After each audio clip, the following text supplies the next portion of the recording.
السلام علیکم ورحمۃ اللہ وبرکاتہ۔ ناظرین، امید کرتا ہوں کہ آپ سب بخیر و عافیت ہوں گے۔ آج کی اس ویڈیو میں آپ سب کے سامنے حضرت حمزہ رضی اللہ تعالیٰ عنہ اور حضرت عمر فاروق رضی اللہ تعالیٰ عنہ کے اسلام لانے کا واقعہ پیش کرنے جا رہا ہوں۔ ویڈیو شروع کرنے سے پہلے آپ تمام احباب سے یہ درخواست ہے کہ میرے چینل کو لائک اور سبسکرائب ضرور کریں، نیز بیل آئیکن پر بھی کلک کر دیں تاکہ میری آنے والی تمام ویڈیوز آپ تک سب سے پہلے پہنچ سکے۔ سوال: حضرت حمزہ اور حضرت عمر رضی اللہ تعالیٰ عنہ کس سن میں مشرف بہ اسلام ہوئے؟ جواب: سن 6 نبوی میں دونوں حضرات اسلام لائے۔ سوال: ان میں سے پہلے کون اسلام لائے اور درمیان میں فاصلہ کتنے دن کا رہا؟ جواب: حضرت حمزہ رضی اللہ تعالیٰ عنہ پہلے اسلام لائے، 3 دن بعد حضرت عمر فاروق رضی اللہ تعالیٰ عنہ اسلام لائے۔ سوال: حضرت حمزہ رضی اللہ تعالیٰ عنہ کے اسلام لانے کا واقعہ کیا ہے؟ جواب: ایک مرتبہ ابو جہل علیہ اللعنہ نے حضور صلی اللہ علیہ وسلم کو سخت گالیاں دی، آپ کو ستایا۔ عبداللہ بن جدعان کی باندی نے یہ سارا واقعہ دیکھا۔ حسب معمول حضرت حمزہ رضی اللہ تعالیٰ عنہ شکار سے واپس آ رہے تھے۔ راستے میں یہ باندی ملی اور کہنے لگی، کاش تم پہلے آ کر دیکھتے کہ ابو جہل نے تمہارے بھتیجے کے ساتھ کیا سلوک کیا۔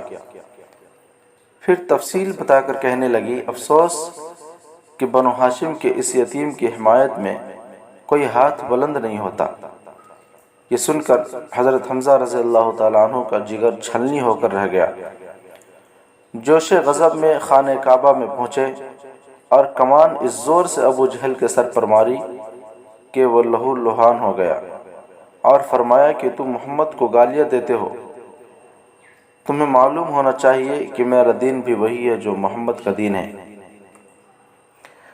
جذبات میں انہوں نے یہ بات کہہ تو دی، مگر مضطرب اور پریشان ہوئے کہ آخر اپنا آبائی مذہب کیوں کر چھوڑ دوں۔ رات بھر سوچتے رہے اور دعا کی، اللہم ان کان رشدا فاجعل تصدیقہ فی قلبی والا فاجعل لی مما وقعت فیہ مخرجا۔ اے اللہ، اگر یہ ہدایت ہے تو اس کی تصدیق میرے دل میں ڈال دے، ورنہ اس سے نکلنے کی کوئی صورت پیدا فرما۔ آپ کی یہ دعا قبول ہوئی اور تمام خیالات باطلہ قلب سے نکل گئے۔ صبح کو خدمت نبوی میں حاضر ہو کر مشرف بہ اسلام ہوئے۔ بعض کتب سیرت میں یہ بات بھی لکھی ہے کہ حضرت حمزہ رضی اللہ تعالیٰ عنہ ابو جہل کو سزا دے کر حضور صلی اللہ علیہ وسلم کے پاس حاضر ہوئے اور کہا، بھتیجے، تمہیں خوشی ہوگی کہ میں نے ابو جہل سے بدلہ لے لیا ہے۔ آپ صلی اللہ علیہ وسلم نے فرمایا، میں ایسی باتوں سے خوش نہیں ہوتا، ہاں تم مسلمان ہو جاؤ تو مجھے بڑی خوشی ہوگی۔ حمزہ رضی اللہ تعالیٰ عنہ اسی وقت مسلمان ہو گئے۔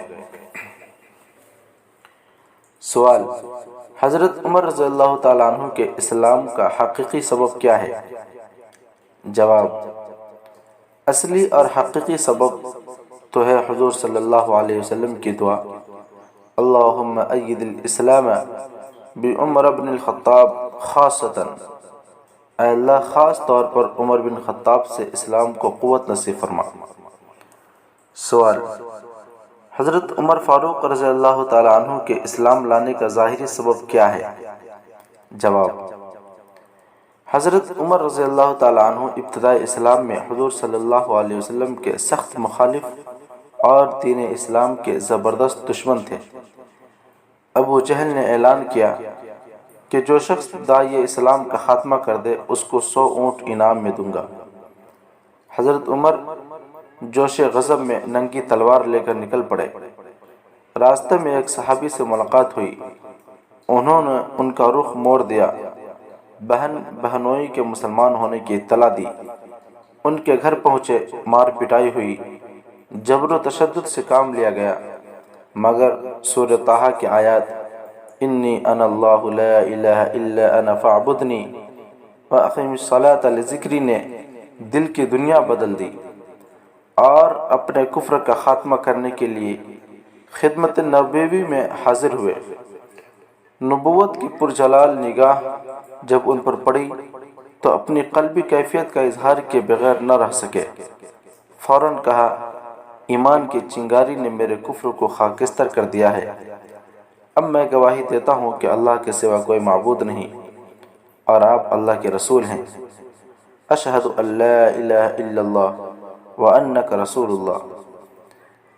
ان کے اسلام کی خوشی میں داعی اعظم اور دار ارقم میں موجود صحابہ کرام رضوان اللہ علیہم اجمعین نے اس قدر زور سے تکبیر کہی کہ صفا کی پہاڑیاں گونج اٹھی۔ سوال: راستے میں جس صحابی سے ملاقات ہوئی تھی ان کا نام کیا ہے؟ جواب: نعیم بن عبداللہ نحام عدوی سے ملاقات ہوئی۔